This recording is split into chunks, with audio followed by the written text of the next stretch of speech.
आज हम अध्ययन की कड़ी में क्लास 10 यूपी बोर्ड के छात्रों की हिंदी पाठ्य पुस्तक में संकलित काव्यखंड का तीसरा अध्याय सवै शीर्षक के पद्यांशों की व्याख्या को आपसे साझा करेंगे। सवै जो कि रसखान जी द्वारा रचित शीर्षक है। इस शीर्षक के विषय में जानने से पहले सर्वप्रथम हम रसखान जी के बारे में जान लेते हैं। रसखान जी का संक्षिप्त जीवन परिचय जो कि इस प्रकार है। रसखान जी का असली नाम इब्राहिम था। ये पठान सरदार थे। इनका जन्म दिल्ली में 1533 ईस्वी के आसपास हुआ था। इनके संबंध में किंवदंती प्रचलित है कि ये किसी बनिए की लड़की के सौंदर्य पे आसक्त थे। उनका यह सौंदर्य प्रेम बाद में चलकर कृष्ण भक्ति में परिणत हो गया। मुसलमान होते हुए भी ईश्वर के अवतार पर विश्वास मानकर श्री कृष्ण की ओर उन्मुख हुए थे। इन्होंने गोसाई विठलनाथ जी से दीक्षा ली थी। इनका देहांत 1618 ईस्वी में हुआ था, ऐसा लोग मानते हैं। 1618 ईस्वी या 1618 ईस्वी के आसपास आप लिख सकते हैं, या 1618 ईस्वी लगभग आप लिखेंगे। रचनाओं के अंतर्गत आप लिखेंगे इनकी रचनाएं हैं प्रेम वाटिका और सुजान रसखान। रस भक्ति श्रृंगार का संयोग पक्ष तथा वात्सल्य रस का प्रयोग इनकी कविताओं में देखने को मिलता है। इनकी भाषा सरल तथा मधुर ब्रजभाषा, जिसमें संस्कृत के तद्भव शब्दों, अरबी फारसी के बोलचाल के शब्दों, मुहावरों का उचित प्रयोग भी देखने के लिए मिलता है। आइए इस शीर्षक के अंतर्गत हम व्याख्या को देख लेते हैं। तो पहला पद्यांश जो कि इस प्रकार दिया गया है कि मानुष हो तो वही रस खानी। मानुष मने मनुष्य, बसु ब्रज गोकुल गांव की ग्वारन। देखिए रसखान जी जो हैं, यहाँ पर उन्होंने श्री कृष्ण का सुंदर चित्रण किया है। श्री कृष्ण के वह अनन्य भक्त हैं रसखान जी, इसलिए वह अपने इष्ट देव के पास ही रहना चाहते हैं और उसी भावना को व्यक्त करते हुए वे कहते हैं कि मानुष हो तो वही रस खानी। यदि मैं अगले जन्म में मानुष यानी मनुष्य बनूं तो बसु ब्रज गोकुल गांव की ग्वारन, तो ब्रज और गोकुल गांव में ग्वालों के बीच निवास करूं। कहते हैं कि यदि मैं अगले जन्म में मनुष्य बनूं तो ब्रज और गोकुल गांव में ग्वालों के बीच निवास करूं। जो पशु हो तो कहाँ बस मेरो। कहते हैं कि यदि पशु बनूं तो मेरी बस की बात नहीं, फिर भी मैं चाहूँगा कि चरू नित नंद की धेनु मझारन। धेनु माने गाय, नित मतलब हमेशा, नंद बाबा के लिए कहा गया है, मझारन मतलब बीच में। कहते हैं कि यदि मैं पशु बनूं तो मेरे बस की बात नहीं, फिर भी मैं यही चाहूँगा कि चरू नित नंद की धेनु मझारन, मैं नंद बाबा के गायों के बीच में चरा करूं। पाहन हो तो वहीं गिरी को। आगे कहते हैं कि यदि मैं पत्थर बनूं, पाहन मतलब पत्थर बनूं, तो गिरी मतलब पर्वत, उसी गिरी का पत्थर बनूं, उसी पर्वत का पत्थर बनूं जिससे इंद्र द्वारा भयंकर वर्षा करने पर श्री कृष्ण ने छाता बनाकर अपने हाथ पर उठा लिया था। यानी आपने देखा होगा कि इंद्र द्वारा जब भयंकर वर्षा होती है तो श्री कृष्ण गोवर्धन पर्वत को छाता बनाकर उठा लेते हैं अपनी उंगली पर। तो उसी के बारे में लिखते हैं कि पाहन हो तो वही गिरी को। यदि मैं पाहन मतलब पत्थर बनूं तो उसी गिरी मतलब पर्वत का पत्थर बनूं जो धरियो कर छत्र पुरंदर धारण। पुरंदर अर्थात इंद्र के द्वारा भयंकर वर्षा करने पर श्री कृष्ण ने क्या किया था, अपने हाथों पर उठा लिया था या अपनी उंगली पर धारण कर लिया था। आगे कहते हैं कि जो खग हो तो कहाँ तो बसेरु करूं, जो खग हो तो बसेरु करो, मिली कालिंदी कूल कदम की डारन। आगे कहते हैं कि यदि मैं पक्षी योनि में जन्म लूँ, खग मतलब पक्षी योनि में जन्म लूँ, तो वह पक्षी बनूं कि यमुना नदी के किनारे अन्य पक्षियों के साथ मिलकर मिली कालिंदी कूल कदम की डालन, अन्य पक्षियों के साथ मिलकर कदम के वृक्ष की डाल पर निवास किया करूं। देखिए, प्रस्तुत काव्य पंक्तियों में अनुप्रास अलंकार का प्रयोग किया गया है। एक बार पुनः सिर्फ इसका आप अर्थ देखेंगे। देखिए, रसखान जी जो हैं वो श्री कृष्ण के अनन्य भक्त हैं और वह श्री कृष्ण जो हैं उनके अनन्य भक्त होने के कारण श्री कृष्ण के आसपास ही रहना चाहते हैं। इसी भावना को व्यक्त करते हुए वे कहते हैं कि यदि मैं मनुष्य योनि में जन्म लूं तो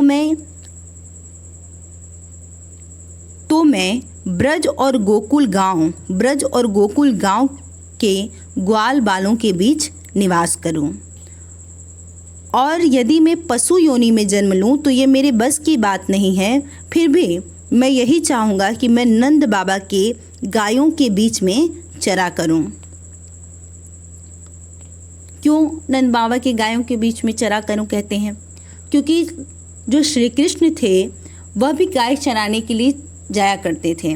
आगे अपने पद में पढ़ा था कि किस तरह से वो यशोदा माँ से जिद करते हैं। पहले पाठ में आपने पढ़ा होगा जाने के लिए। तो इसीलिए रसखान जी लिखते हैं कि यदि मैं पशु योनि में जन्म लूँ तो यह मेरे बस की बात नहीं है। फिर भी मैं यही चाहूँगा कि मैं हमेशा नंद बाबा के गायों के बीच में चरा करूँ। और यदि मैं पत्थर बनूँ, पाहन मतलब पत्थर बनूँ, तो उसी गिरी यानी उसी पर्वत का पत्थर बनूँ जिसे इंद्र के द्वारा भयंकर वर्षा करने पर श्री कृष्ण ने छाता बनाकर, छत्र मतलब छाता बनाकर अपने हाथों पर उठा लिया था या उंगली पर धारण कर लिया था। आगे कहते हैं कि जो खग हो तो, खग मतलब पक्षी, यदि मैं पक्षी योनि में जन्म लूँ तो वह पक्षी बनूं कि यमुना नदी के किनारे अन्य पक्षियों के साथ मिलकर कदम के वृक्ष की डाल पर निवास किया करूं। प्रस्तुत काव्य पंक्तियों में हमने आपको बताया कि अनुप्रास अलंकार है, साथ ही जो रस है वह एक तरह से भक्ति भाव से ओतप्रोत पंक्तियां हैं, इसलिए भक्ति रस का प्रयोग यहाँ होगा। आगे देखिए दूसरी काव्य पंक्ति जो कि इस प्रकार है। आजू गई होती भो रही हो, रस खानी रही वही नंद के भौ नहीं, वाक को जियो जुग लाख करोड़, जशुमती को सुख जात कहियो नहीं। तेल लगाई लगाई के अंजन, भौं बनाई बनाई ढिढौनी, डारी हमेल निहार निहारत, वारत जो पुचकारत छौ नहीं। आजू गई होती भो रही हूँ, एक गोपिका जो है वह नंद जी के घर जाकर श्री कृष्ण जी के बाल सौंदर्य को देखती है, यानी बालक श्री कृष्ण का जो सौंदर्य है, जो सुंदरता है उसे देखती है, और देखकर जब घर लौटती है तो उसी का वर्णन अपनी सखियों से कर रही है कि किस तरह से वो सुंदर हैं और किस तरह से उन्हें पाकर नंद बाबा और यशोदा मैया खुश हैं। इसी का वर्णन वो करती हैं जो एक गोपिका होती हैं। इसी के बारे में इन काव्य पंक्तियों में बताया गया है। वो कहती हैं कि आज गई होती भो रही हूँ, हे सखी मैं आज, भोर मतलब प्रातः काल ही नंद जी के